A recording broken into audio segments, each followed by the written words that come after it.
call the meeting to order today on May 13th, 2014. If I could have the roll call, please. Mr. Albert? Present. Mr. Elsner? Dr. Freitas? Present. Mr. Kendry? Yes. Ms. Neal? Mrs. O'Brien? Present. Dr. Oliver? Present. Mr. Walker? Mr. Watts? Present. Mrs. Ricker? Present. Superintendent Reds? Present. Is Mr. Walker here on phone? I was told he might be calling in. No?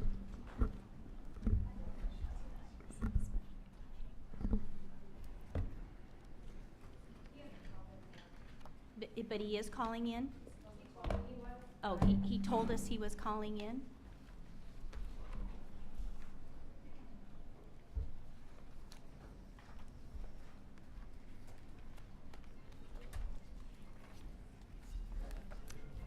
First item of business is to just do the Pledge of Allegiance. I pledge allegiance to the flag of the United States of America and to the republic for which it stands, one nation, under God, indivisible, with liberty and justice for all.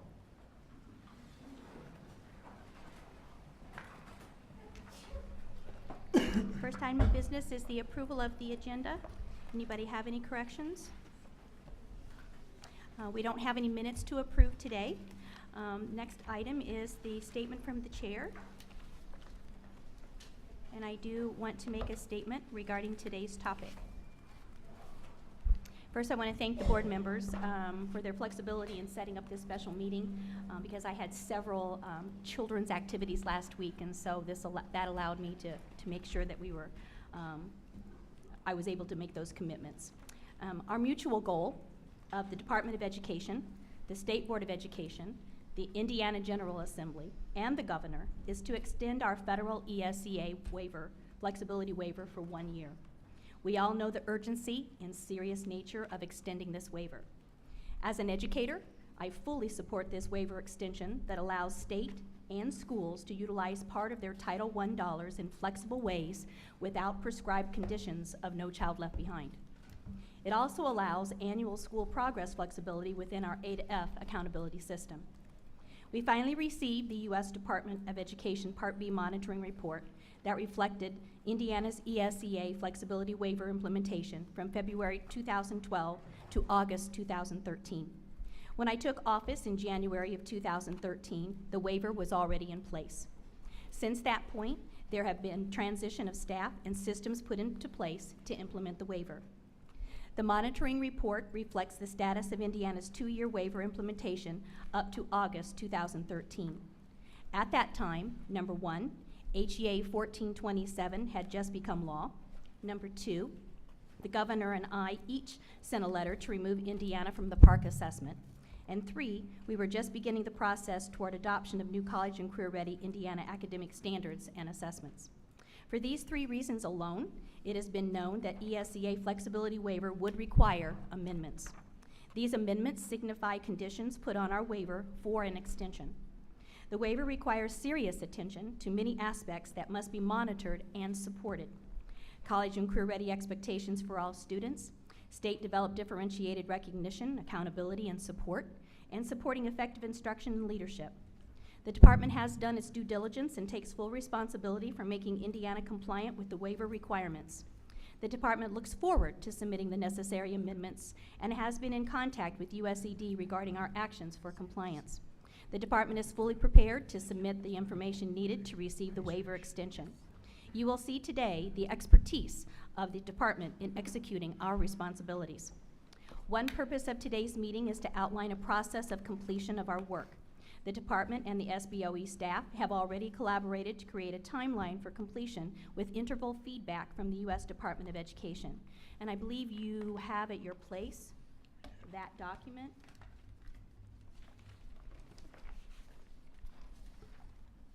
And we can have further conversation about this later, but I do want to point out that we have several timeline areas on here and how our work will be completed. as well as we have been soliciting the assistance of CCSSO in this matter, and so we will continue to do that. Our second purpose, since special time has been set aside for this important topic, is to have several members of my department present their ongoing waiver implementation work and our next steps regarding elements of amendment submissions. Their presentations are detailed, and we want to inform you completely regarding our implementation and next steps. We will take short breaks between the presentations, and we welcome your comments and questions. Now we will take any board member comments or reports. I'd like to Yes, say something. Gordon? Ms. Superintendent. So why we're here today is because we've had a condition placed on our waiver, and I think the reason for today's meeting from the board perspective is to figure out how this happened and how we can help get the Indiana Department of Education back on track. Clearly there are issues within the department that need to be addressed. This isn't a blame game. But we do need to resolve these issues, and we want to be clear that we're disappointed in how we found out about, we're disappointed that we found out about this the way we did. When the Indiana Department of Education needs help, we're here to help. And we want to plan, we plan to help with this response to make it sure it's clear to the United States Department of Education that we're all in this together. Bottom line, we simply cannot afford to lose our waiver or this funding. It's too important to our students and schools. Any other comments? I have a comment. Dan? Thank you. This special meeting was called, I want to make a point here. This is a very serious matter. Very serious matter. Matter of fact, I think we're the only state in this situation. And I have some concerns how we find out. So we need to make that clear and avoid it again in the future. When I think of our students that we've worked tirelessly on this board to advance their learning, especially those in vulnerable positions, and the connection between their learning and the improvement of their schools and their future, I take it very serious, and I know the rest of the board does, that we have the acuity, the discipline, the courage, the focus to make sure that the superintendents and the principals and teachers in all these schools have clear performance standards and have improvement plans going, that the standards we teach to are done in a timely way and people have them, and that we outline very well for school improvement plans, especially our struggling schools. It seems to me the U.S. Department of Education, when I read the material closely, has brought to our attention that the schools that have been struggling for many years, we're not giving attention to it, and they've called us on it. And when I think about the neighborhoods and the situations that these schools are in, a lot of these students, that's not tolerable. Finally, you know, the thought, when I talked about the serious matter, the thought of us losing our flexibility in how we spend our money for children is a big deal, because I know our districts and teachers and superintendents and principals rely on that. That's what we earned here with our waiver. The flexibility, if you have some young people in a school, how are we going to spend the money? If we lose that flexibility, the dedicated teachers and principals that are trying to serve these students will be the ones that pay the price. And for lack of leadership and paying attention, that should not happen. They're not to be to blame. And so this is a very serious matter, because I see the faces of children, many of which, when we went into these takeover schools and saw these struggling schools, this board took a stand.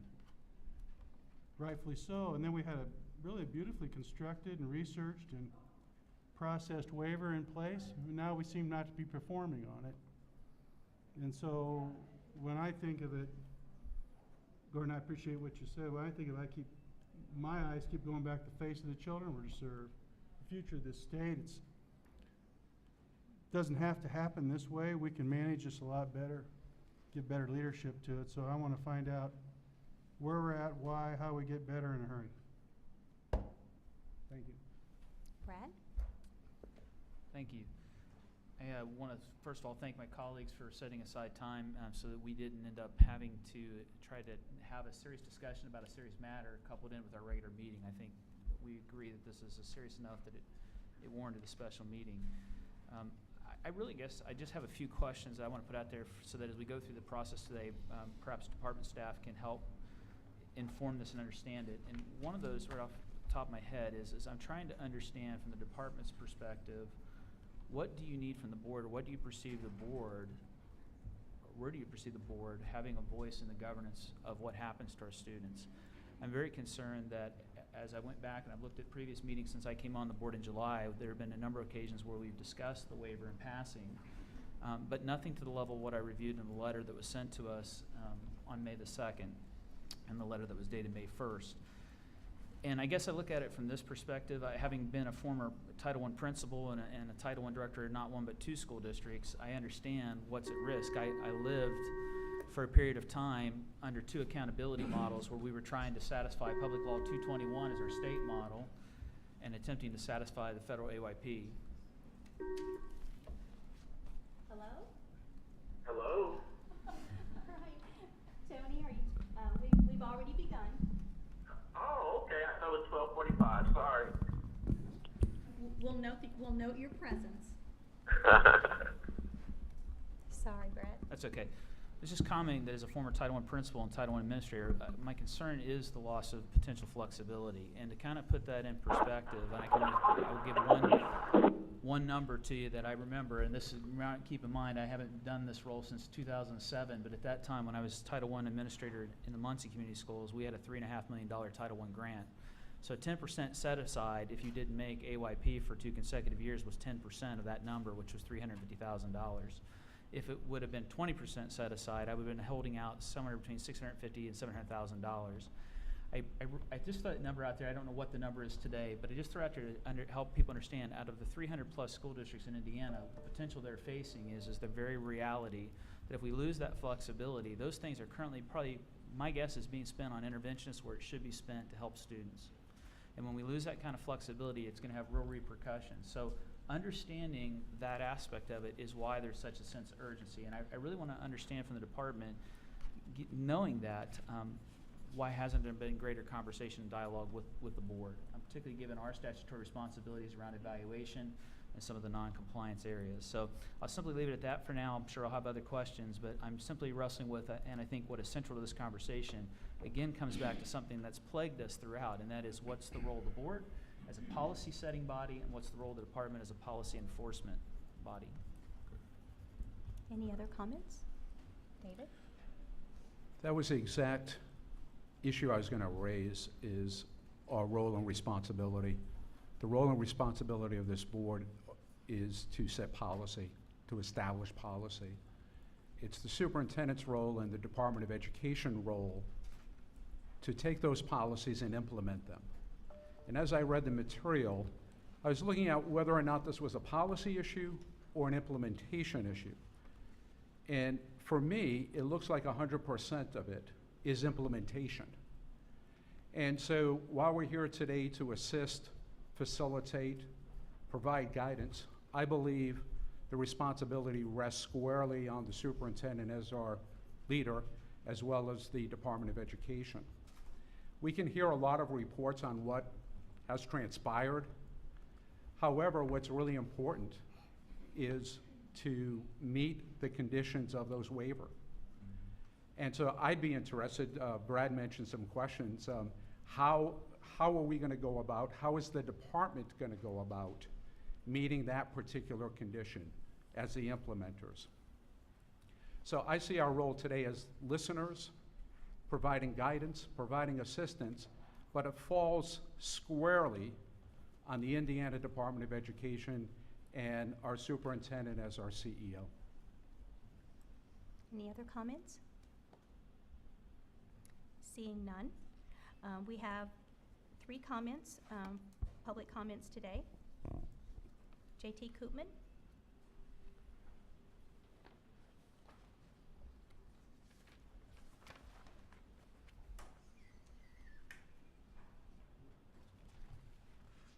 Thank you, Superintendent Ritz, members of the board. I appreciate the opportunity. I'll be very brief in my comments. I really thought that there would be more dialogue before I had the opportunity to approach the podium, so I apologize if my comments are not entirely complete. My name is J.T. Koopman. I represent the Indiana Association of Public School Superintendents. I would encourage the State Board of Education and Superintendent Ritz's office, as well as CECI, to work together to resolve this issue.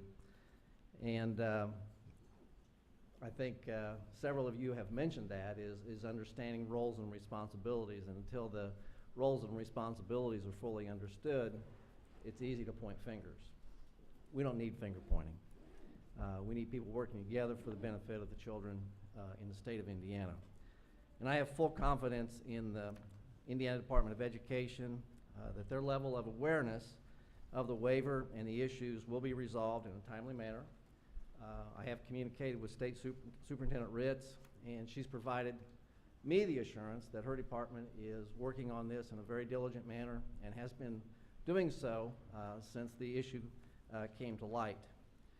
And I think that there isn't anybody in this room that is sitting here without the expectation that we provide quality education for the students in the state of Indiana.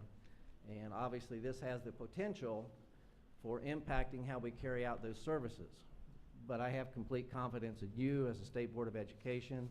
I have complete confidence in IDOE and Superintendent Ritz, as well as with CECI, that we can get this resolved in a timely way.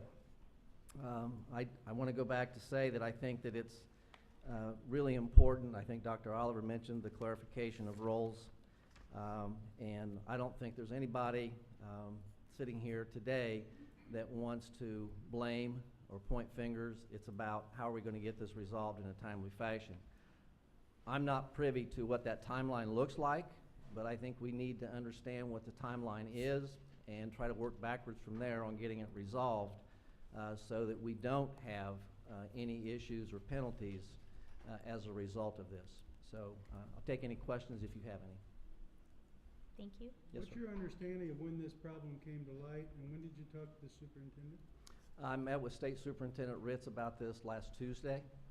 When did the problem come to light in your understanding?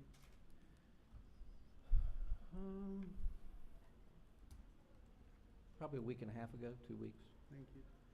But in all fairness, I didn't start in this role until in July, so maybe there were some things that were mentioned prior to me being in this position that I didn't know. No, I just appreciate it. I just want to know what the timing was for you. Thank you.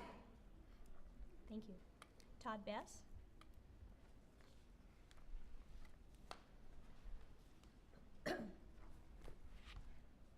Good afternoon, State Superintendent, members of the board. Thank you for giving me just a moment to address you. Todd Bess, Executive Director with the Indiana Association of School Principals. And much like Dr. Koopman just voiced, I would say the same thing. Here's an opportunity before us to pull together and find solutions to the many issues that are in front of us. It's a challenging time in education. It's an exciting time in education. We've got the opportunity to craft and do and serve our kids, but that only happens when we pull together.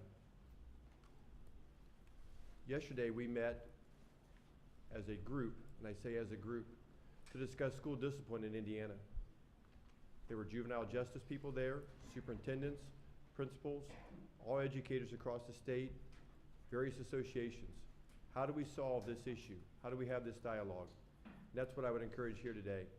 State board, superintendent, Department of Ed, agencies that are in the government, and all of our associations. Continually we pledge our support to help be a part of the solution. I'm here to say that again today, and I urge you to cooperate and work together for the benefit of our kids. Thank you, Todd. Thank you. Kate Johnson?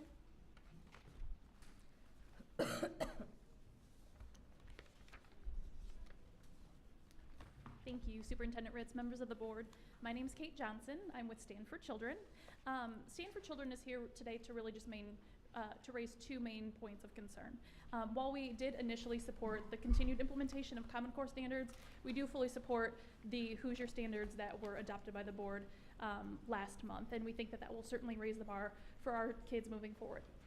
We would caution, however, that it is important to implement an equally rigorous assessment. We've seen the results under the I-STEP assessment of having high standards and a lower bar. So it's really time to move forward with a very rigorous assessment.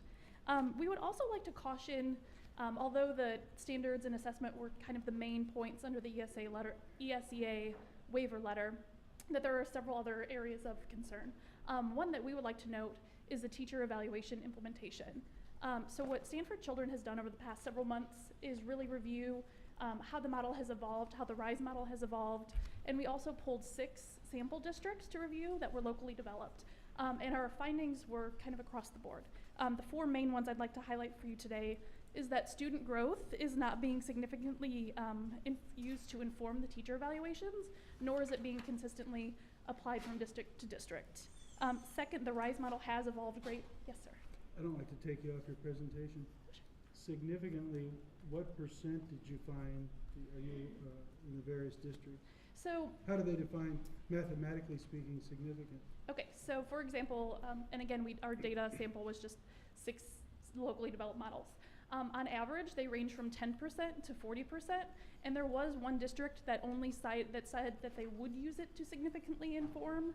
However, they did not provide any specifics of how they were using that data directly. So their definition of significant was 10 to 40%? Yeah, so one district or had just the word significant, and then we'll address it. So that's just one of the findings. We did find that some districts that we reviewed weren't complying with the law in other ways as well. And lastly, we also noted that some of the chronically low-performing districts still found that 90% of their teachers were rated effective or highly effective, which that mathematics just doesn't seem to align when you consider student performance outcomes as a piece of the teacher evaluation. So I have scheduled time with CECI and with the department to review our draft findings, and would welcome the opportunity to share that with any of you as well. I encourage you to work together to address and overhaul some of the systems that we need to be able to be compliant. Thank you. We are now on to new business. We have one item of action today. I think you have before you a memo that was given to you. This memo is from Dr. Michelle Walker, Director of Office of Student Assessment. She is out of town today, but her request number 1 is due to local technology-related issues observed during the testing window. DOE approved paper and pencil testing for specific sites. And at your request, I believe that we gave you a list. That's an old one. I should have a new one. There it is. Oh, that's the total list. So the request is to have the requested dates. We had some students, the decision required CTB to initiate a reprint process, and materials were delivered to the sites on May 5 and 6. And so we're requesting dates be afforded really to today. They've been ongoing and doing their testing. They started within their window. So this is just really saying that they have till today. There's no impact at all on their getting their results back. But then request number 2 is regarding Fort Wayne Community Schools only. Due to technology-related issues, paper and pencil testing was approved for Fort Wayne, and in the process we have been making sure that we are getting paper and pencil tests to them, and so we have a request to have that paper and pencil. They have begun their testing, so you can see on the second request, May 13 through the 27th, to afford them the time. They already know that their results will not be given to them until later in June. Everyone else will get their information May 30th.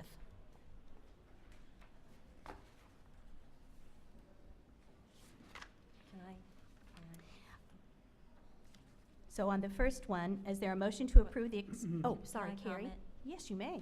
Okay, just, I'm from northeastern Indiana, I'm from District 3, and I am very sympathetic to Fort Wayne Community Schools, Southwest Allen County Schools, the corporations that had trouble. I mean, I get it. Our school at one point during the stress test was stressed because the stress test was not working. And, you know, we kind of got the message of call this person, call CTB, and them, you know, saying, well, it's your problem. And then we try, you know, the DOE, and the DOE saying, we don't see a problem, call back to CTB, and we call back.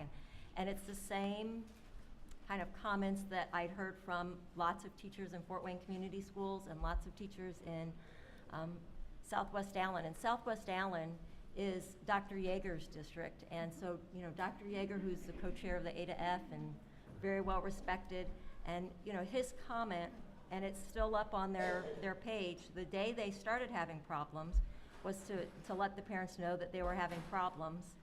And then even as the problem was being fixed, and I contacted the DOE, and they were working on it, and the DOE was trying to be the mediator between the two.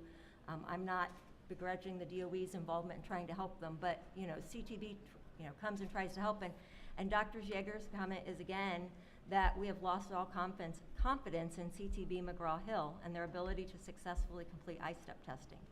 And in northeastern Indiana, with the media in northeastern Indiana, that gives the perception that the test is flawed, or that then the results will be flawed because there are these problems. And I believe in accountability. I look forward to getting my students' test scores, and I'm happy to include them in my evaluation process, but it puts a shade on the test results, and it puts a shade over then saying, are those reliable? And so I just want, you know, I just feel for them, and I want everyone across the state to understand in northeastern Indiana that CTB McGraw-Hill had problems, and that it's stressful. And even today, today's story is Fort Wayne Community Schools will start testing next week. They were going to do the practice test tomorrow, and they'll start testing next Monday. And so it's still the news that there are problems with the I-STEP, and I feel bad because so many kids and so many teachers are affected by it. So I can report that Steve Yeager's corporation completed their testing without incident within their time window frame, and finishing up today. Had a conversation with Dr. Yeager this morning, and CTB was very responsive to making sure they got things fixed, whatever the issues were. Regarding Fort Wayne, there turned out to be an actual technology code issue at the corporation level, and that was going to not be able to be solved in time to do the online testing as we wanted to. So early on, we made the decision to do paper and pencil. And so with that came, you know, making sure that we had enough paper and pencil to be able to distribute. And I appreciate that. At the same time, his message is still on their website, and the perception is reality. These kids went home, these parents saw this. In their minds, there is a flaw. And I want us as the board to feel confident in saying, you know, to student accountability, teacher accountability, and this again, provides some shade over that process, and I feel badly because it's such an important process. Thank you, Carrie. Sarah? I have 2 questions. First, were the schools that were given the schools were voting today to extend the window, were they already given permission to extend it prior to this vote occurring? Yes, we have to do that. You're talking about due to technology issues? Yes, Yes. for the window to be extended. Yes. So I guess They've already begun their testing. Okay. The original window that you approved was through May 9, and so some of them went beyond the May 9, and they're finishing up today. Okay. And my second question is regarding the data return. I understand the Fort Wayne will be later. How does that affect our statewide cumulative data? I don't have the dates for that yet. I didn't ask Michelle prior to this meeting what the dates might be for coming back with all the aggregated information. But we should assume it will be delayed as well. Well, I think it will be probably pretty similar to what it was going to be doing, because we'll make sure that information is easily put within the data that we already have accumulated. So it's not like we're going to wait necessarily for everybody's to be done before they start that process, I guess Okay. is my point. Yes, David? I have a question about reliability, validity of the test, given that some students are taking it online and some are taking it paper and pencil. Is there any difference between the 2 modes of administration, given reliability and validity? We don't have, we give both every year, all the time. So we always have some who are taking paper and pencil, and we always have some who are taking online. That even can take place within certain grade levels, even at certain schools, depending upon the school's capabilities of technology. So we have reliability and validity to that point. We've always done it this way, making sure that we have the assessment given. Is there any advantages to taking it paper and pencil versus technology or vice versa, is my real question. Has that ever been looked at? To my knowledge, I don't know how to answer your question. I know that this board approved that if technology capabilities were present, then they were supposed to do the test via technology. Okay. Is it the goal of this board and of DOE to have every student in Indiana take it online? Is that where we're headed? That was the wish of the board when they made that decision, yes. Okay. Last question deals with CTB. We're into a second year now of at least some questions being raised. I would hope that possibly DOE staff, maybe some of our own staff, would do, I'll call it an autopsy of what happened this year and have a report back to this board about what worked and what did not work this particular year. My sense is this year's obviously much better than last year, but I think we need a formal review of what happened this year to be sure that we have alleviated all of the kinks and any problems so that in future years, hopefully we get it as smooth as possible. I understand it's not going to be 100% every year, but we're moving toward, I think, a pretty good sense of it being fair and reliable. And I want to be sure that we're looking critically at what we did this year so that we can improve it even for next year. And I will tell you the department does that every year. Super, thank you. We do that every year. Yes, Brad? Two quick questions. On request number 1, I forwarded some of these on to your office, and I just want to make sure I understand. On the pencil paper option, were there any districts that experienced difficulties during the practice run on the technology platform that requested pencil paper that would have been denied the ability to go to pencil paper? Or were all those that wanted to go to pencil paper honored that way? Going to paper and pencil Yes. is always done on a technology analysis, Okay, so, not by just request of the superintendent. so to the best of our knowledge, as a board, every district that Yes. made that request was honored, as far as we know. What I'm telling you is paper and pencil is honored based upon technology analysis. By the department. Yes, Okay. yes. And then second, on the Fort Wayne question, I guess one of the concerns I have, and it kind of circles back to the question that Sarah was asking, if the department has already notified a community school district that they can extend their window, but the board needs to set the window, that concerns me, first of all. There's a reason why the board sets the window. And secondly, I guess my question is do we not create a sense of unfairness by extending the window for one district and not extending it for all districts, if it's truly standardized? I did ask that question of Michelle, and she said that there should not be any issues with validity or reliability regarding that, and that they're being afforded the same type of window. Schools start at different times; they have different different lengths of time to prepare for the assessment. So, from her point of view, in conversation, the answer would be no. And in terms of the window. This is based upon actually being able to get the paper to them to actually do the assessment. And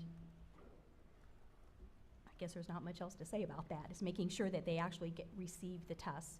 It's my understanding that they're already assessing within the close of the window today. And so we're asking for an extension so they can complete. Okay, I would just note for the discussion matter, I think when we have these anomalies, this is where the board needs to be involved before decisions are made, because they're basically approving something that's already been communicated. And then two, it isn't so much an issue of validity and reliability, it's an issue of fairness in my mind. And I just hope that the second we do this, that we then don't hear from 3-4 districts saying, but you didn't extend it for us. I will tell you, Brad, that's the process that's followed each year in terms of this has been the same way before me. So, in fact, the board has even approved windows like after they were done. So I guess I'm just letting you know that the department itself is not doing anything different than it's done in the past. What I would prefer is to actually come before you with, here's the window, but allowing the department some flexibility for very specific instances like this that we know we must do. We have to communicate, we have to get things out, we have to make sure it happens. And that would be my preference, that there be some flexibility given to the department to actually deal with the issue. We have a, huh? Oh, Michelle?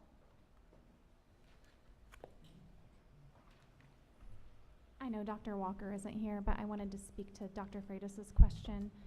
The state does do a comparability assessment study between the online and paper assessments to ensure that there isn't any kind of validity concerns by having some students on paper and some tested online. So that in terms of statewide accountability and the reliability of that data, that's not a concern. Oh, I agree, Michelle. I thought he was asking the question, is it better to do one over the other? And was asking for that kind of comparison, so. Yeah, my understanding through the comparability study, it shows that having students test on one or the other is comparable. Therefore, one isn't preferred and performance is not affected by whether they are tested on one platform or the other. Yes, a follow-up. You may, David. On our U.S. Department of Education waiver and so forth, does that topic come up at all that you know of? Does it have any impact on the waiver?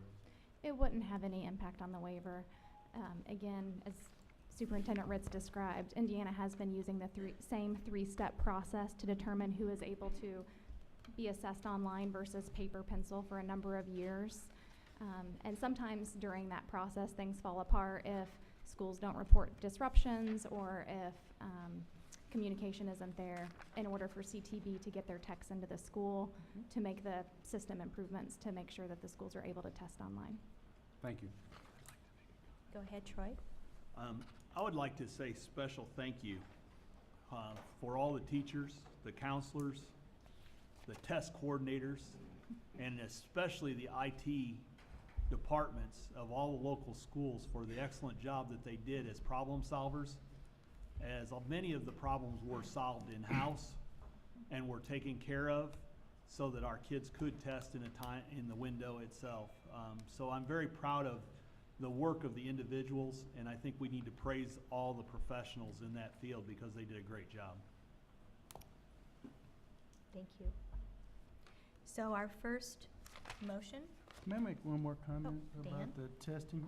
After all the problems last year, I would, and maybe even seek the advice of folks in business and industry, if you have a great big system like this, how do you, and you know you had a big problem, how do you check systems, processes, communication, and do some testing in the field to reduce this? I don't think we should be having, I would like to think there's a way in which we could add some leadership on processes, systems, to check it out a little better in advance and eliminate this. You'll always have your variation, tornado hits or something, but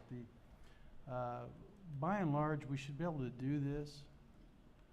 And maybe we look to other states and see what kind of leadership they've given their processes to make sure that we can do it in the window and we don't lose the confidence. And we do have excellent people that would help solve it. Let's say, how do you do a testing system before the day of reckoning, so to speak? There must be a better way that we could pull this off. After last year's major problems, it seems like, oh, here we go again. What did we learn? And so let's find out what we learned. How do you review process, systems, communications, make them better, consult people in the field that know how to do this and get it done right. Dan, I would say that we had such a process in place after we had our issues last year with CTB. So they did make assurances to us. They did put the servers in place that they needed to put in place.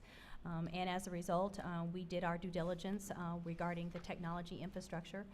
It does take two parties to make this work, not only the schools, at technology infrastructure, but CTBs as well. So we had a very robust technology group working, getting to the schools like right away. Your point is well taken. I can't remember who made it. Regarding schools, I think Michelle made it, regarding schools actually letting us know in a timely fashion when things might be awry. And that happens, and so we don't know about it in time to do such and such. So we have done our due diligence to the max, I can tell you. We are very sensitive at the department to making sure that online assessment went well. To our knowledge, it did, and everybody got tested. And then we had paper and pencil that was initiated as it should have been regarding certain areas where technology may not have been able to be overcome to be tested within the window. And that's where the parties working together, I'd like to not have that last point you made. And so if we could learn from this year and get even better next year, I'd appreciate it. And I bet the schools would too. So we have a motion to approve the extension of the spring 2014 iStep IMAS multiple choice testing windows for the previously approved as published dates of April 28th through May 9th to May 13th, to April 28th, 2014 through May 13th for specific sites listed in Appendix A that you received. So moved. Do I have a second? Second. Any more discussion? All those, roll call, please. Mr. Albert? Yes. Mr. Ellsworth? Yes. Dr. Freitas? Yes. Mr. Henry? Yes. Ms. Neal? Mrs. O'Brien? Yes. Dr. Oliver? Yes. Mr. Walker? Yes. Mr. Watts? Yes. Mrs. Wicker? Yes. Superintendent Ritz? Yes. And the second motion then is to extend the window from May 13th through May 27th for the Fort Wayne Community Schools. Do I hear a second? Second. Second. Any more discussion? Roll call, please. Mr. Albert? Yes. Mr. Ellsworth? Yes. Dr. Freitas? Yes. Mr. Henry? Yes. Mrs. O'Brien? Yes. Dr. Oliver? Yes. Mr. Walker? Yes. Mr. Watts? Yes. Mrs. Wicker? Yes. Superintendent Ritz? Yes. Motion carries. Our next item on the agenda is the USED ESEA waiver update. Danielle, I believe that you are going to head this off. As I stated before, the department is committed to this waiver, and we have been doing extensive work, and so we are going to share that with you today. And we welcome your comments and questions as we proceed through each section. Okay, before I get started, I want to draw your attention to a couple handouts, or not handouts, but information you received via email. I believe Claire sent you a couple items. So one of them, the superintendent did say you have a copy of, which is the proposed call schedule that we are going to, after this meeting, assuming everybody is in agreement with it, send to Dave English, our state expert, and he is going to be our liaison in USED to basically approve the order in which we've recommended the calls to happen. Another set of documentation you received was the actual waiver itself, and I certainly hope before you received it, it's something that you've read through many times, potentially. And then we also sent to you 3 USED documents that I think are really helpful as we move forward. One of them is called the review guidance. So this is what USED uses, if you will, it's a rubric. It's what they are looking at to deem our plan high quality. So you received the review guidance. You received an original blank request. So what was asked of states when they actually submitted their application. So this is a blank template, if you will, of what you would see in our waiver. And then the one that's been most helpful to my team that's going to present here today, which would be the assistant superintendents, Teresa Brown, Amy Horton, and Risa Renee, is the frequently asked questions document. It is organized in the same way in which the application is organized. And so whenever we have a question about how we should support focus and priority schools, or are we meeting their expectations around principal evaluations, that most everything we maybe need to ask is in here. And if not, then we've reached out to our representative at USED. So all 3 of these documents, I think, would be very helpful just as you have a chance to take a look at them. So my presentation today is just an introduction to the work that then the 3 assistant superintendents are going to go deep with you on in terms of the principles of the waiver. So it's a little bit of background, a little bit of context setting, and I also hope to answer some of the questions I heard in your introductory statements.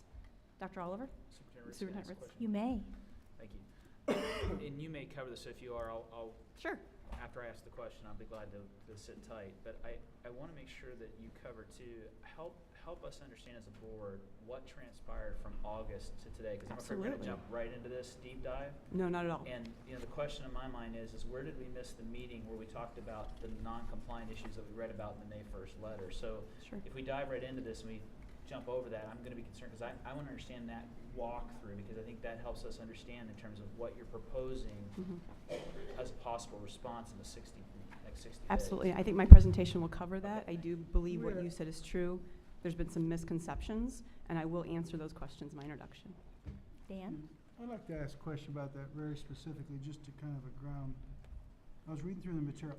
When did the U.S. Department of Education call you and tell you they were going to place a condition on this, our waiver? Sure. So we talked to USED a lot. In When December, did they call you and tell you that? formally, with next steps and our report, it was April 20-something, 25th. But when did they call you and tell you they were going to put a condition on the report after their visit? Officially April 25th. We had Well, lots of When did calls. they call you? No, I know you had a lot of calls, but when did, Sure. what phone call, when April did the phone call 25th happen? They officially. tell you they're going to put a condition on this? April 25th. But We talked to them in December, and I know that's what you're referring to. In Oh, December. So it was December then? No. Oh, okay. If you let me Was it finish, December? I'll clarify. Okay. We talked to them in December, and in December, the call was, we know we're late. We know you expected a report by now. It's been well over 45 days. In the midst of the 45 days from their visit, we should have received a report. There was a government shutdown. So we kept saying, when should we receive our report? When should we receive our report? The answer was, it's coming, it's coming, it's coming. In December, we had a call with USED. They said there's a great chance, a strong likelihood, you will have conditions placed upon your waiver, for which was not a surprise. We knew the day they came in August, there would be conditions placed upon our waiver because of 1427 and other areas in the original application for which we could not be in compliance. So you've clarified. I just kind of want to know the time. So in December, they informed you in a phone call there was going to be a condition on our waiver? Potentially, there could be. They said they were not done. They also did not go into any detail into what conditions, nor what the next steps we should take should be. I don't want to beat this, I just want to make sure I'm understanding that timeline, because it looks to me like when I read it that the monitoring visit happened in August, but it seems to me like at the exit interview on September the 19th, the department would have been aware then that we were non-compliant. I would assume we'd known we were non-compliant at that point in 9 of the 18 areas. Sure. So from September. No, I'm not saying sure. I'm just saying No. sure I understand his thinking. Yes, go ahead. Well, that's why I'm asking, because the purpose of an exit interview, as a Title I administrator in Indiana, I've gone through a monitoring visit with DOE. And so just as Fort Wayne participated as the LEA back years ago, we got tagged in Muncie, and I got to go through that with Leanne at that time. And so we've sat through one of those. So I'm understanding you're saying that in September at the exit interview, there was nothing raised at that time about There was any not. non-compliance issues, and we didn't know until a phone call in December? Correct. In the exit interview, for which the superintendent and myself, we were all present, it was really a summary of what they had heard over the 2 days they spent with us, a summary from what they heard from Fort Wayne Community Schools as the corporation for which they interviewed during that time, a summary as to how we were going to continue to work with them, and did we understand the next steps? Did we understand that when we received a monitoring report, we would then have, at the time, it was a due date of an extension, but after their visit, they then changed the due date to be 60 days post your monitoring report. So it was really just a matter of, do you have any questions for us? Do you understand your next steps? Brad, and I will say though, did the department know that we had work to do? You betcha. And that's what you're going to see today. You're going to see everything that we've been doing all year long and having communication with the Department of Education regarding what we're doing. That Because I may think- help me understand, because what's been confusing to me is a comment that you made is that in December, it seemed like the call that was initiated was basically, we know we're late getting some things to you, which seems to me that means something was asked of you previous to December. No, we were No. promised, all states were promised 45 days. Okay. Initially, you'd receive a report on your monitoring within 45 days. We did not receive that. Their response to that was, we're late, government shutdown, and so forth. So that was really the impetus for that call, and many other calls that we had with them to say, we're still waiting. We were told we were going to get this in October. Okay, so we've been asking them ever since. We've been just working ever since, and we were also. It was indicated to us that we were prepared to actually submit amendments early on and move things through. No, let's wait on the amendments, you know, so we had a lot of that going on too, because they weren't quite sure, Brad, to be honest, how they wanted to do a 1-year extension. They really were hoping that the federal government was gonna reauthorize No Child Left Behind. And so that was in the mix of things too. And then they decided, well, we're gonna have to extend some waivers that we started in the first cohort, because remember, we were in the first cohort. And so they decided, and at one point, we even heard, oh, well, everybody will have to write a whole new proposal. And then they said, no, we'll just do it through an amendment process. So we found out, you know, that was gonna be one and the same. We're gonna do an amendment process with the extension. At the same time, we got the monitoring report. Did I Superintendent? accurately say that? Yes. Okay. Superintendent? I think Sarah was next. Okay. Sarah? If I may ask a quick question before you get into the meat of your report, just for my own clarification. Much of the messaging that is out right now is that Indiana is just one of many states in this situation, that there are many states kind of heading down a similar path.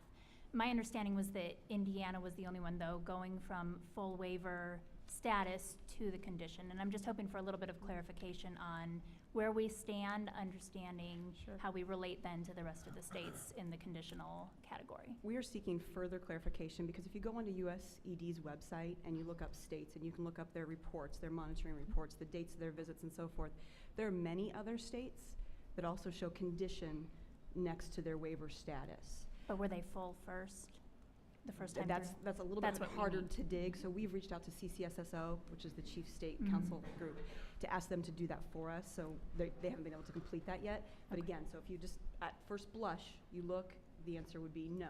But we were also told from USED that sometimes condition doesn't always mean the same thing. Did, Yeah, I know, that's kind of how we feel too. Okay. no, wait a minute. Dan? When you had your phone call, Friday? did the U.S. Department of Education, didn't they tell you we're the only state with, on condition? Is that what they told you? They use those words, but when you go to their Okay. website, there are other states, when you look at their status, that say conditions. I But think that's what they told you. And I think Troy's nodding, They maybe would- you've looked. Not to They call you out, probably Troy. wouldn't have any reason to be dishonest with you, but that's But what their they told website you. shows other states with a condition placed on their waiver. Superintendent, what were Many. you writing?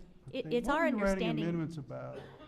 When you asked the Department of Ed, we're gonna write some amendments to our waiver plan, what areas were you gonna do? This waiver, Mhm. as soon as 1427 was passed, and I believe I shared with it at that board meeting, when 1427 was passed, Right, we were gonna be doing amendments. so we were in We a were hurry looking at at that point, weren't we were looking at redoing standards, assessments, and accountability. All three are in this waiver. So from the very, very, very, very beginning, when 1427 was passed, you know, there was communication between us and the Department of Education, because I'm like, Common Core is, you know, here's 1427. How many amendments were you working on? We didn't prepare any amendments. We were wanting to prepare amendments when we About got what? to that point. I mean, like, what amendments were you going to prepare at that time, and they told you not to? We weren't gonna prepare any at a specific time. We were told, and I believe I said this out loud to you, that the US Department allows the states to submit amendments as they want to, if they have changes in their waiver. What was your understanding when they left in August, their exit interview? What was your understanding of what the U.S. Department of Education thought of our progress in terms of the waiver? Sure. We already knew, Dan, that we had things to work on. You need to understand that this waiver was in place when I took office in January 2013. It was fully We accepted had- at that point. We had transition of staff, and we needed to be sure things got implemented. So we started things right away as soon as I was in there. I just wondered, because you said So, you were like, we weren't prepared to waiting until you were August. preparing amendments, and they told you to wait. Yes. And I think now a you're, lo- and I just wondered what amendments you were preparing. I think a lot of this can be answered in my presentation. Yeah, really. So can we Well, keep those just maybe the at the end? superintendent said they were preparing amendments. Actually, No, I so- said we were prepared to prepare amendments along the Sure. way. And they told you not to prepare to Correct. prepare? Yes, Yeah, and their I'm gonna talk advice about was, that. don't do it now. Wait till we do our Let's do visit. it when we get the report. Okay. BJ? Do those amendments have to come back through this board? No. Or can those amendments just directly be placed? Just by us, but To- I'll get to all of that in the Okay. process. Can I ask just one quick question? I'm sorry, and I really want to hear your That's all right. presentation. I'm just kidding. No. But we've heard a lot of, dates and everything, but Sure. when were you pretty sure that we were going to have a condition placed on our waiver? Probably the day I took When this 14 job. when Because you were 1427 saying was 14 passed. Okay. And I informed the board, we're gonna be required at some point to submit amendments. Mhm. Depending upon what happens with our standards, what happens with assessment, we're gonna be required to do that. And, I mean, all of us that were on the board at that time should know that we were, well, I told everybody. I told, in fact, members of the General Assembly, leaders of the General Assembly, we talked about this. It's in both 1427 and and Senate Bill 91, that the waiver, we wanted to be sure that we had compliance with the waiver. And I assured them that we would have to submit amendments, but we can go forward with what you have put in law so that we can go ahead and proceed with our processes. So my department's been committed to this from the very, very, very beginning. And I will even add that even before I took office, I was very familiar with what was in that waiver, because I knew we were going to hit the ground ready with implementation of whatever was in it. So, hang on, Brad. So 1427 relating to the standards. It's a big trigger, yes. Right. But there are also additional issues that were subsequently raised. Correct. Relating to teacher evaluations, relating Focus to on priority focus school on priority support. schools. Correct. So those are issues that And you're going to see happened today, after and you're going to see 1427. today that we've been doing all of them. Okay. So Brad? with that being said, I do want to clarify one really Oliver has a question. It's just to Gordon's point on that last part, we were hung up talking about we knew there were going to need to be amendments because of 1427. I would argue that showing them we have college career standards probably will be the least of my concern in how Sure. the department responds. Okay. What I'm concerned about is that we knew in the waiver we had to show evidence, for example, of reviewing all the district evaluation plans, that they were compliant. And You so- betcha. And that's in here. But the concern I'm seeing is in the monitoring report, and I think this is kind of what Gordon is getting at, is there's not any, they're saying, USDA is saying there was not any evidence that was being done. So here's my question. If that's true, Yes. how do you change that in 60 days? Because no. their monitoring report reflected what had happened from the In- approval date of February 2012 to their visit in August 21st and 22nd. In a lot of cases, school had not begun. In a lot of cases, we hadn't collected our assurance of standards, which we do collect through our Office of Accreditation. So a lot of systems that have been put in place to support focus and priority schools, a lot of systems to ensure monitoring of teacher and principal effectiveness, and technical assistance to make sure schools are supported around teacher and principal evaluations, had not had a heavy lift until after their monitoring report. So I think the greatest misconception that I'm hearing coming from many factions is that monitoring report was not a reflection of the approval, but a reflection of the work of what had been implemented to date. So when they came in August, there were many things that had not been implemented. And then 1427 caused even more things to have to change. So our presentation today is really on what we have implemented, what we've communicated with USED to say, you know what, here's all the work we're doing around focus and priority schools, for which you have heard presentation. You've heard presentation on how outreach is supporting focus and priority schools, the turnaround principles, the school improvement plans moving forward. All of those things have been in collaboration with USED to make sure when we put them into our amendments that we are using their structures and their expectations for review of a high-quality plan. They reiterated on the call on Friday that we are absolutely right, and what I'm telling you is their report reflected what had been implemented to date, not from the time of August 21st to today.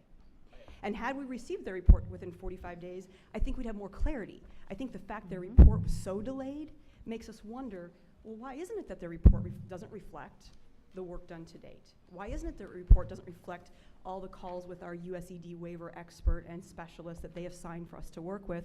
It's because that's not their role of their monitoring report. The role of their monitoring report is the implementation, is the key word. Not the approval, but the implementation from the time it was approved to the day they came. I also would like to let you all know that this is the life of the Department of Education. It is continually monitored by the federal government. And what I mean by that is all federal monies that come our way that are distributed through the Department of Education are monitored for very specific implementation pieces. So, you know, we're monitored on the special education front. We're monitored on each title piece. We're monitored and we're monitored on the implementation that happens with that money. So this is what we do. We put things in place to make sure implementation is there. And as I said, you're going to see today a lot of implementation because we have been on the job. So with Danielle, why don't you go ahead and... Really have some more questions. Can I ask one process? Yes. Danielle, and I'm saying in advance, thanks for preparing all of this, and staff, I know. Sure. I sense about 2 to 3 hours coming, and you're nodding your head. And I appreciate getting all this information, but isn't this a presentation you should be making to the U.S. Department of Education to convince them that you're meeting the conditions? Obviously, we want to know what's happening, but I'm not sure 2 to 3 hours trying to convince us Sure. when the real body you have to. Sure. And, I don't and feel so like maybe we're- you can yeah. help clarify that. Based I on don't your feel like our introduction, I presentation, sense. I don't think it's actually to convince anybody of anything. Okay. It's rather to clear up any Inform you. misconceptions Yes. around the fact that our monitoring report reflected through 2012 August, or 13 August, not the work the department has been engaged in. Right. And we want to make sure, and I think you would hope that we would certainly be continuing to present to you. So I think you said earlier about, I don't know, I kind of wrote down what you said, Dr. Freitas, about this rests squarely on the shoulders of the department, where I think your words. So I think our presentation today will show you we've taken that very seriously. Our entire goal around all the work that we've been doing that you'll see today is because we anticipate a full approval of our waiver renewal and the amendments we must submit. And so I think it's only our responsibility to make sure that you do understand the amount of work that is the heart of this department that really are these elements of the waiver. So to say that we haven't brought updates on the waiver, I think is somewhat frankly surprising to me, because we've had updates on standards. Okay. We've had updates on a subcommittee on assessments. We've had updates and conversation around outreach and focus on priority schools and turnaround operators and lead partners, all of which are the heart, the accountability system. Those are the heart of the waiver. So that's been I feel like that's been all of our work for the last 7 months. So to suggest that we haven't been talking about what's in the waiver, I'm surprised by that. So this is an information piece for us. You're not asking us to make a policy No. decision. This is just making sure you're we're all sharing kind of circling information back with and we all us and the understand public what this waiver is really about. that you've been working on this, and the goal is to achieve full approval, which Understanding. we would certainly support. Brad? With all due respect, I want to comment to that because there have been efforts made by the board to get this as a discussion item, and many times it's been basically relented back to a statement from the chair. So I would just push back on that gently to say to you, I don't think that's a fair characterization of the fact that the board, it's not as if the board was aware of all these things. When I'm reading that report from May 2nd, and having experienced this, at least at the LEA level, when a monitoring visit happens, the name of the game is you put your evidence on the table and you show that you're compliant. I mean, that's the bottom line. They don't care whether you're Republican, Democrat. They don't care. I mean, they are career people. That's what they do. And the report basically says, in some key areas that this board has asked about, particularly teacher evaluation, which is one that really concerned me, they're saying, in the report I'm looking at, they're saying there was no evidence put on the table. The natural course of action would have been, out of the August meeting, would have been to have some conversation about that. And at that time, as I recall in the meetings here, we were talking about RISE 2.5, for which the board gave no authority for that to happen. So I think it is reasonable for the board to ask some questions. It's not finger pointing, by the way. It's not even politicizing. It bothers me when people say that. The board, as I understand statutorily in the state of Indiana, has a responsibility to look over and provide oversight to the education governance structure. And the board clearly was seeing issues because we were raising them back last fall, and now we're being told that, hey, we did discuss this with you. I just don't accept that when I'm reading that. I'm looking in your presentation in part to give you critical feedback to help the state. We have to have evidence at the end of 60 days. So I'm going to be anxious to hear if, in fact, we weren't evaluating, for example, or weren't reviewing evaluation plans, and that was known, that would have been known in August because you would have said, hey, we don't have the evidence. I find it hard to believe that wouldn't have been discussed at the September 19th exit meeting, and I certainly find it hard to believe there wouldn't have been ongoing dialogue about that. So what evidence have we submitted since then? Because that discussion has not happened here. There's not been a discussion here about this was a concern, and here's what we did, and here's the evidence we're compiling. So just understand that's where these questions are coming from. And when we asked for a special meeting, with all due respect, I'm interested in the slides, but the point of it was to give us a chance to ask these kind of questions, because as a board member, you got to sit there going, you're reading all this stuff preparing for a board meeting. And I'll be honest with you, Dana, I went back to check. I went back to say, where did we miss this? I don't think we missed it.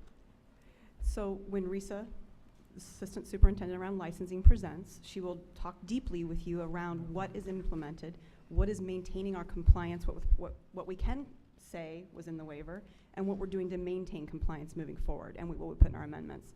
So I do think all those questions will be answered. Okay. And a lot of, we captured our slides today around the next steps outlined by USED. The next steps were outlined for the first time for us, the first time when we received their monitoring report in April. So while they may have said, these are the general areas, these are the general principles or elements for which we have some questions, the next steps came to us in April. And that's what we are going to share back and share with you what we're sharing with them. I just have one final background question. I understand there was some misunderstanding regarding the amendment process in the first place, but from the USED's perspective, should we have been submitting amendments at this time? Should Indiana have already had responses filed for feedback? So we, Superintendent Jeff Coyne, our federal liaison with USED, has been asking since you took office and since he joined the team, should we submit amendments along the way? Technical amendments was some of the original questions. There are things in the waiver that refer to the Office of Turnaround. There are things in the waiver every time it says that we had 3 people working on something when it was really 5, or that the team of turnaround was 5, but now because of the division of outreach being created, it's 20. Should we start submitting those amendments as the department makes changes? The answer was repeatedly from multiple sources to us, no. Wait, we rather received all your amendments at one time. And then once we had our visit scheduled for August, they said, wait, that's the purpose of our visit, is to collaborate with you and give you feedback, to give you guidance on how to write an amendment. So we were told in multiple occasions to hold on your amendments. And that's been the continued message from our representative. Now I can tell you we asked that question on the call. I think, Claire, that was one of the questions we asked. I frankly don't remember the response. I don't know. I think it was one of those we kind of went back and forth. It kind of felt a little bit, give and take. And they said, basically, Dave English, the person who's our representative, was not on the call. So, but we were told repeatedly to wait and do it all at one time. But at this point, from their perspective, we should have been. I don't know. I don't know, Superintendent, if you want Claire We've to answer. always had the right to do it. We were advised not to do it. Right. So we didn't. We have submitted documentation to them on many things that you're going to hear about today. And Dave English's role has been he's our technical advisor. Okay. And just like a technical advisor, if a superintendent called us and needed technical assistance around something, his role has been, so when Teresa presents, everything we've done with Focus and Priority Schools, she's been submitting to him to say, you know what, we're getting ready to meet with principals and superintendents across the state. She conducted training in December around how superintendents needed to ensure strong leadership. She said, here's the rubric I'm using. It's aligned to your USED principles of turnaround. Am I on the right track if I use Let me, ultimately, actually, if I ultimately give this to every superintendent and every principal in the state of Indiana around the turnaround principles outlined by USED, are we going to be on the right track in supporting those schools? And in some cases, Dave English said, you're on the right track. Sometimes he said, I have some questions, why don't you work on this? And in this case, he said, why don't you look to New Jersey? They have an excellent plan. Everything along the way, since their visit, we have been getting technical feedback like that. And it's been helpful, it's been wonderful. And I said on the call on Friday, I would hope that if Dave English, their assigned person to help us make sure we're on the right track before going into this amendment process, if he has led us astray, then I think that's sad. And so if that's not his role, to make sure that we are in compliance with their FAQ and their review expectations, we would hope they would be telling us. I think, And if they haven't, well, can we use this call structure moving forward? So rather than waiting for the end to submit all the amendments by June 30th, could we structure our calls in such a way that with every call, we're going to use the elements of the waiver for where they said not meeting expectations. We will submit to them drafts every 2 weeks and have a give and take. because we don't want the same kind of surprise at the end where it's, oh, you weren't really going down the right track. And I think that's my concern, that based on my understanding of the phone call, it sounds like there has been some misinformation. Regardless of where it comes from, I want to make sure that everyone's on the same page and that we're working towards the same And I goal. think that call structure is going to eliminate, we hope, Okay. this miscommunication and make sure we're going on the right track. So I'm going to go ahead and start, just because I think, and I'll go fast if I've already said some of the things or if we already talked about them.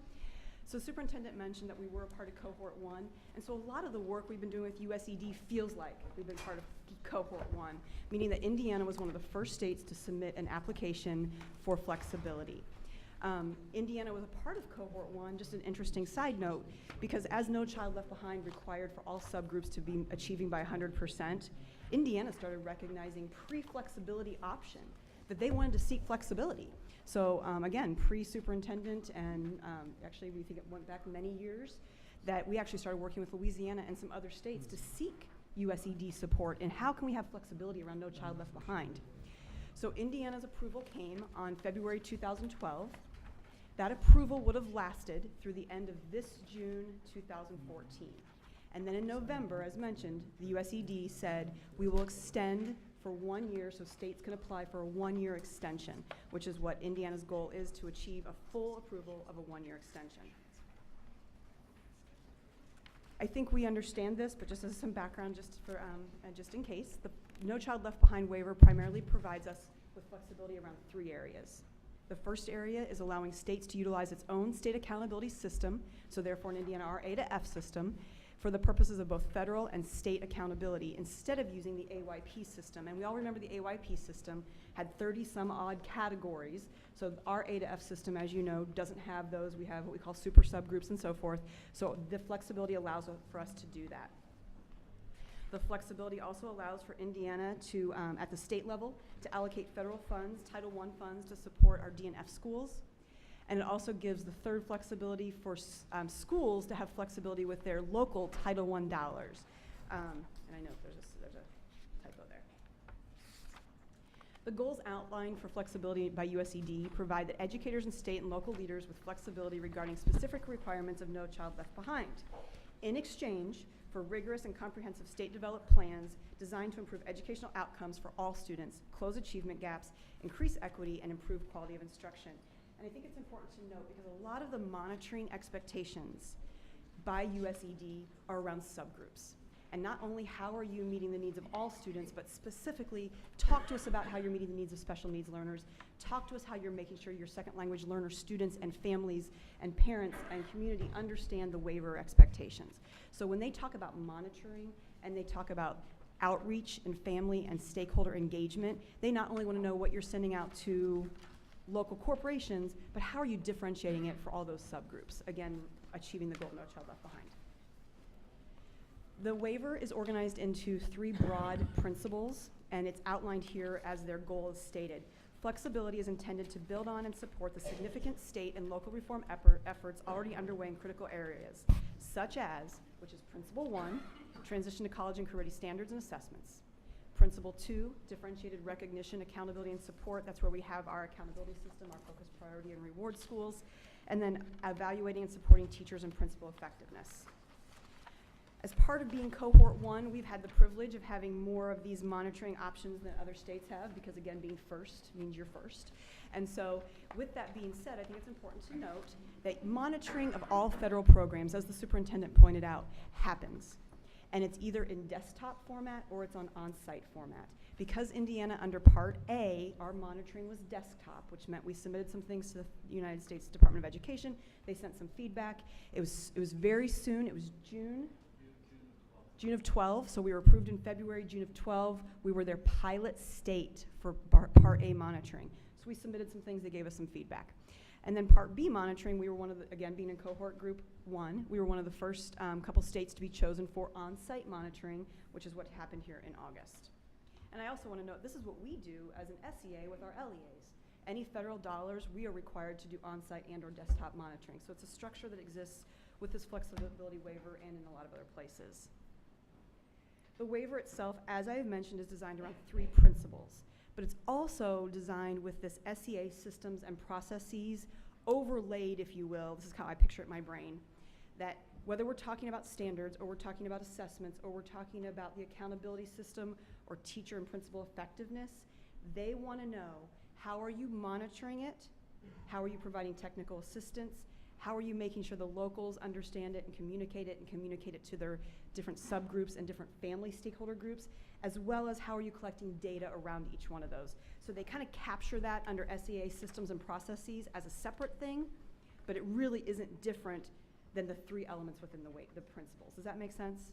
So when they talk to us about monitoring, it's how are you monitoring and making sure the standards are being implemented in the classroom. So monitoring exists there, but then it also exists in the principles of standards. Okay. Wrong thing. Sorry. The elements for which we were meeting expectation under the SEA systems and processes, we were meeting expectations on data collection and use. We were meeting the expectations under Principle 1 of adopting English language proficiency standards, and also in developing and administering alternative assessments. Under Principle 2, we were meeting expectations on developing and implementing a state system of differentiated recognition, accountability, and support. We were meeting expectations on reward schools, other Title I schools, and state and local report cards. The areas for which, at the time of their visit, through February 12th of the visit, we were not meeting expectations on monitoring. We were not meeting expectations on technical assistance, family and community engagement and outreach. Under Principle 1, the transition to and implementing college and career ready standards, the developing and administering of high quality assessments, and I think we all, again, this was talked about a lot, understand why 1427 caused a lot of those things to have to be changed and require amendments here moving forward. Under Principle 2, priority and focus schools, support for those, as well as teacher evaluation and principal evaluations. Question. Yes. Superintendent? Oh, yes, Brad. But to be clear, it's not as though there was not a system in place. I mean, I'm going to defer to other more experienced board members that are here before me, but as I recall it, when this went through and we applied for a waiver, the board, advice from them, guidance from them was actually sought after in the creation of a system. So there was a system in the waiver that should have generated evidence.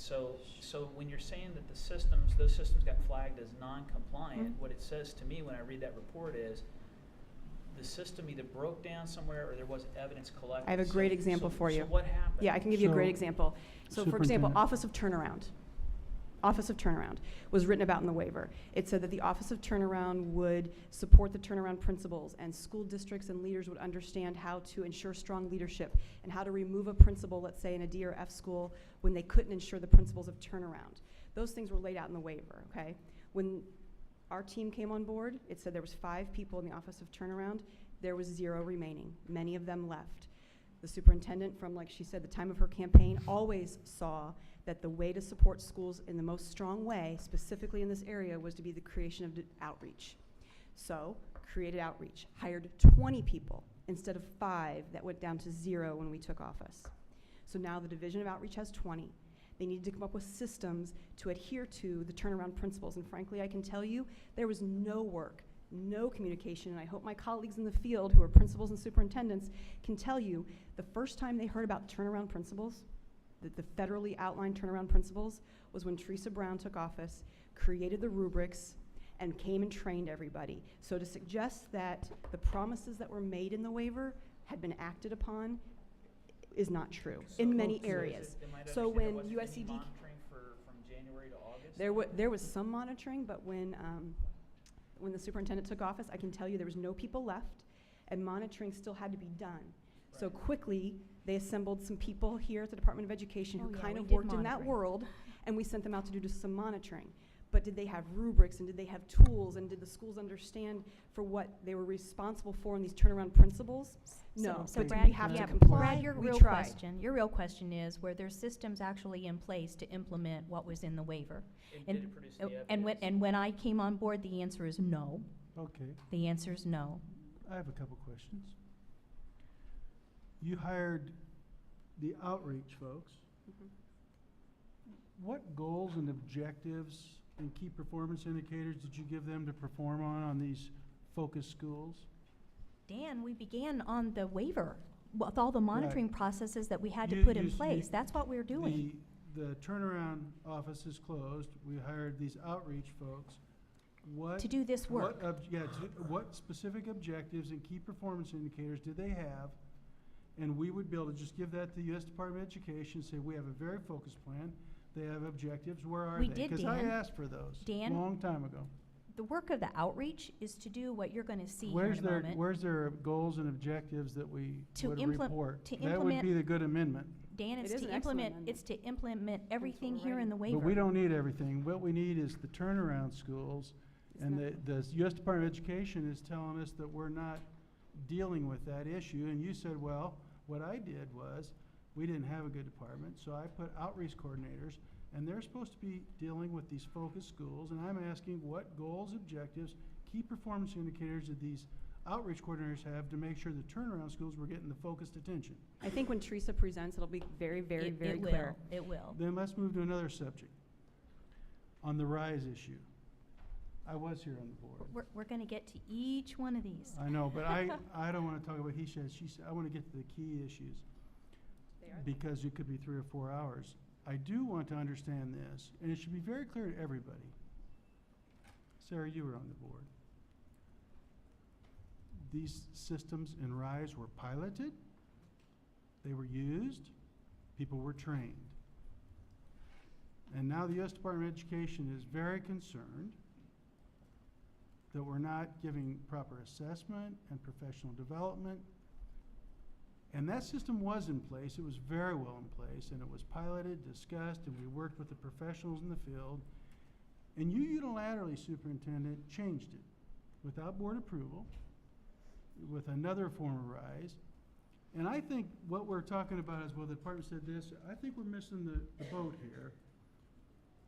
The young people in our schools and their parents and communities deserve a system where the educators are given the information they need to improve and be accountable for learning. And we changed it. And now we find ourselves in a serious predicament, not about technical changes, but substantive. That's what these amendments are about. And when you say there wasn't anything in place, it was in place until we took it out of place, and now we have trouble. So, don't want to do that ever again, and I want to know how we're moving forward to get back on track, because that's one of the key things that we have to do. We had a turnaround department, we eliminate that, we hire outreach coordinators. I want to know, what were their key performance here? What outcomes were they supposed to get with these focus schools? Because that would eliminate this serious problem. See, No, the it U.S. wouldn't- they Department of didn't- it wasn't Education done in the yet. phone call made it clear that we have a number of problems and they're very serious. Mhm. If they were just technical, this would all be cleared up, we wouldn't be at this meeting. Dan, you will find. So those two items, for instance, are substantive. It's not he said, she said, and they didn't give us, we did those things. Now how are we gonna fix it? Dan, you will see in these presentations that we are implementing this waiver. Well, I'd like to get right to, those are the, We those are. the two really important ones. They are, well, we only have 3. And so the third, I think you'll think is equally important, is standards and assessment. So it's standards and assessment, teacher and principal evaluation, and focus and priority school support. So on this slide here, this is just showcasing the idea that there were 4 options for which Indiana could be placed. I think you're aware that full approval, conditional, high risk, and waiver revocation. And we did confirm on our call that you can move any way. It's not linear, meaning you don't necessarily go from conditional to high risk and then waiver. You could go from waiver revocation to submitting an amazing application and go straight to full approval. You can go from full approval and have something pretty egregious happen in your state and go straight to waiver revocation. So our goal is full approval, but I just want everybody to understand this isn't like a stair step. It's rather they can move you with any direction they want on these statuses. The Part B, I think we've kind of hit this out of the, hit this many times, not to beat a dead horse, but again, the feedback and the being placed on conditions was on the implementation to date. Part B monitoring reflects, and this was their letter to us, and I think this is important to talk about the spirit of collaboration with USED and why we believe we were doing exactly what was expected of us and what will be in our amendments, is Part B monitoring aims to continue the collaborative relationship begun during the request approval process, provide ED with a deeper understanding of each SEA goal and approaches to implementing flexibility. And that's been the spirit in which the tone and messaging that has come to us at the department has been from USED. So when we've met with and talked with our expert, it's always been around don't try to do amendments on your own. Collaborate with us, talk to us, send us the documents you're working on so we can make sure you're on the right track. It's been that collaborative, and we've appreciated that. And we plan on doing that in the next 60 days. Can I ask a quick question on that point? Mhm. So you're collaborating very closely Mhm. with USED. Right. And I understand that you're talking about this being a snapshot as of August of last year, right? So there's been a lot of work that has been accomplished in the meantime, correct? Specifically the outreach Sure. coordinators being Focus priority schools being supported, brought turnaround on principals, board yeah. and all that. So in your conversations with USED, when you're discussing specifically the focus and priority schools,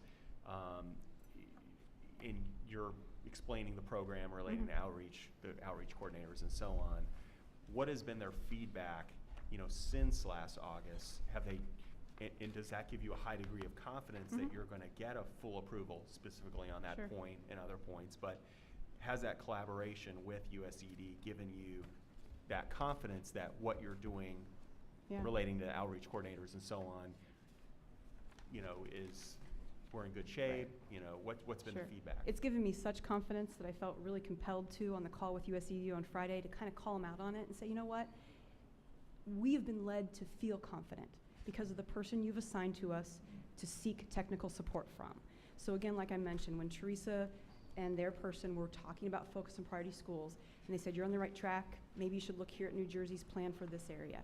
She would then resubmit, and he'd say, you're on the right track, that's even better, now work on this. So that it's been as much as you can imagine a technical assistance to be, there's been ongoing give and take to make sure we're on the right track. So my confidence is high that we will get full approval. Because, again, if their person that they're assigning to us is giving us the right kind of feedback and we're using their documentation, I would think it would be very sad if they surprise us with anything different than full approval. Right, but you're on the phone with a lot of senior people. Actually, no, we have one direct liaison, and it's one person. That's and her. it's Dave English is our assigned person, and he's also our continued assigned person for this work. So when we asked on the call with USED who should be our point person as we plan for these calls leading up through the amendment submission, Dave English is still our point person. But he just. Well, I understand And he there's a report- point person, but there's, Well, you're okay, calling Friday, for there are many example, people. sure. So like if some of our assistant questions are around secretaries and so special on. education, he might Right. bring onto a call someone from special education. So they do have, but just like we do, they have subject matter experts that he would bring to the call, but he's been that person who's been the consistent constant for us. Okay. And he He's does not the bring some decision teammates. maker, though. He's not the decision maker, which again, like I shared with them, Dan, I would hope that by assigning him, they would not be giving him guidance to tell us anything that would be inaccurate in their expectations. When I say them, meaning the decision makers, because they did make it clear to us on the call that just because you and Dave are having this great collaborative nature and relationship, they are still the approval body.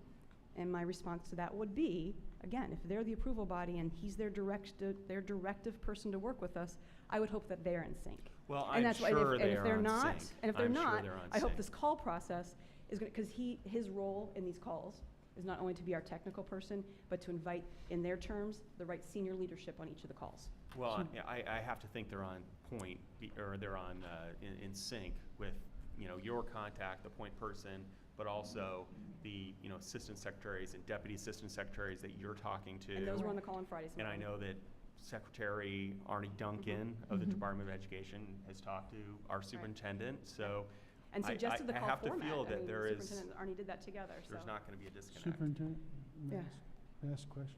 Yes, Dan?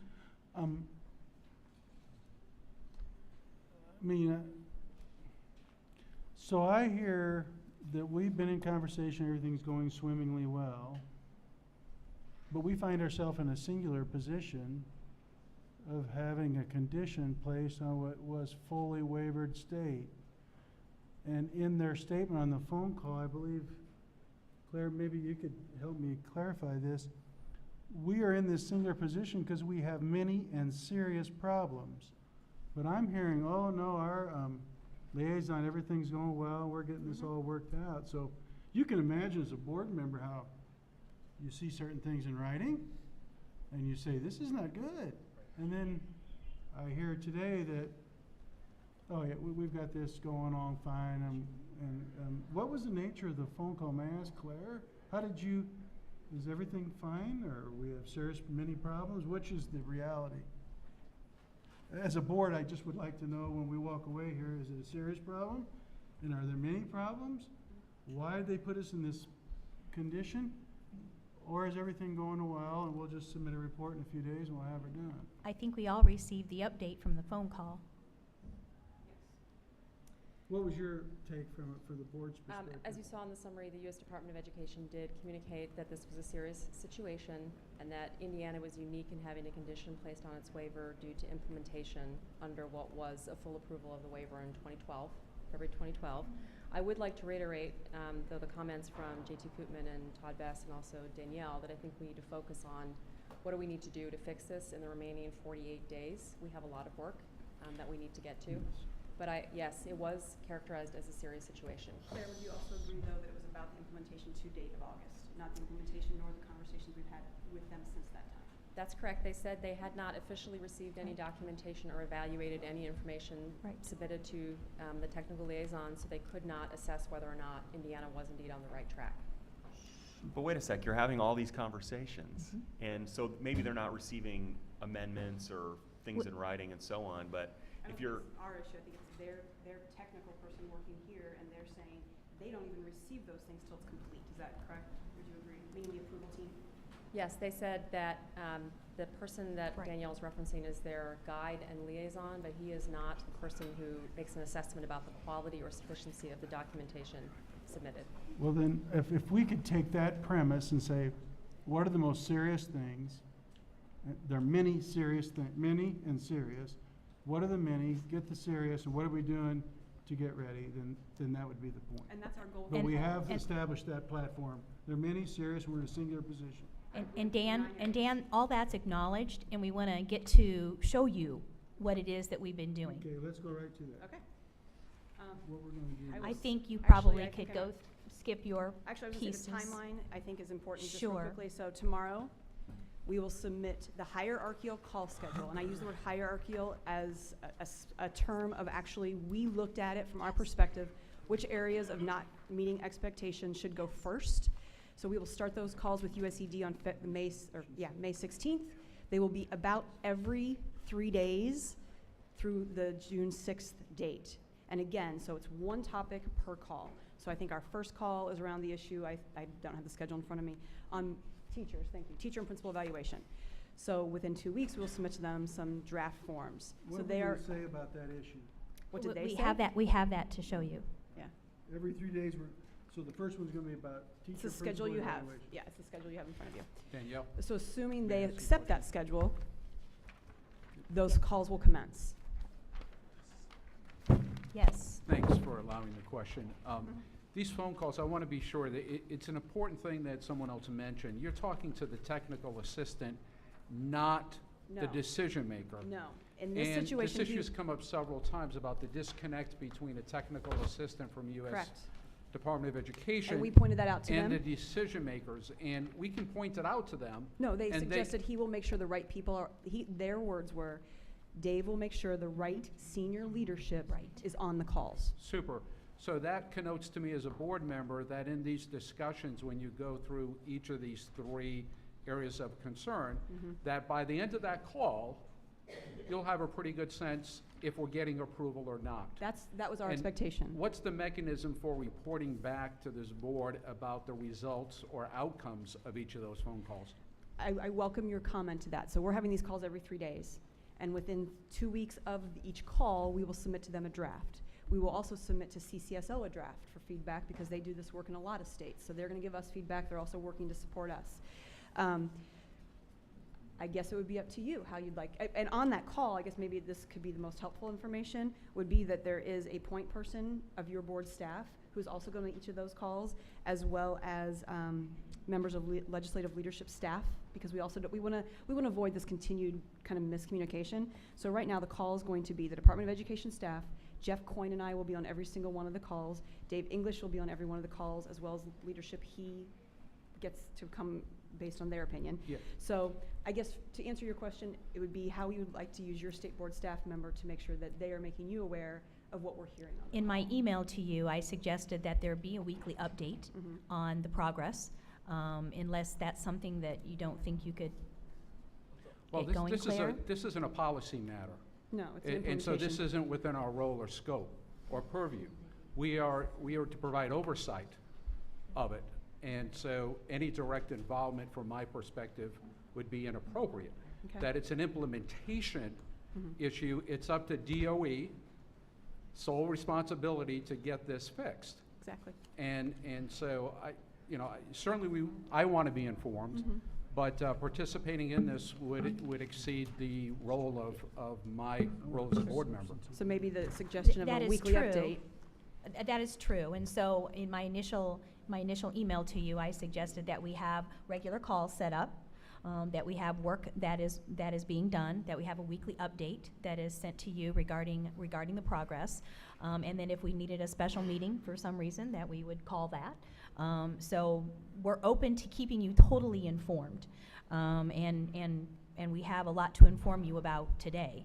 And everything you're informed about today through these presentations, I guess you can obviously give comment to, but be assured that that's what we are going to talk to them about, and that's going to be the driver for our amendment. So I would hope that everything that you hear will really, I guess, formalize for you, oh, that's going to be in the amendment, because that's the work of implementing this waiver. And so you know what the conversation's going to be about when we do talk with the U.S. Department. Right.